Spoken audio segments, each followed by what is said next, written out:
il faudrait avoir le débat. C'est quoi la France? Parce qu'on dit la France bénéficie. La France, la France. Évidemment, bon, c'est une facilité de langage. Mais qui est gagnant et qui est perdant? L'exemple de la PAC, il est excellent.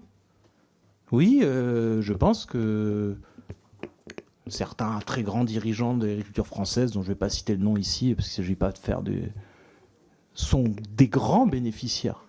Mais à côté de ça, on a un océan de fermeture de petites exploitations agricoles et tout, qui sont fondamentales pour la polyculture, pour notre souveraineté alimentaire. On pourrait dire la même chose sur l'industrie.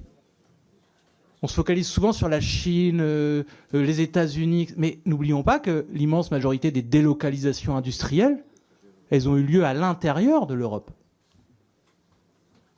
Donc qui est gagnant et qui est perdant? Si on avait un peu le temps, on pourrait parler de lutte des classes.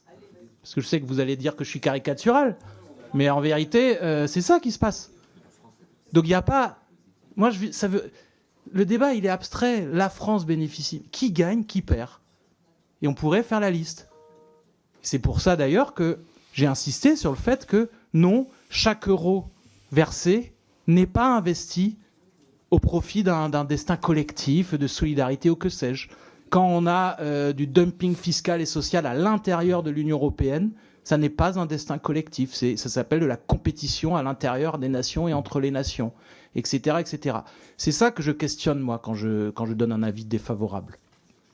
Merci beaucoup.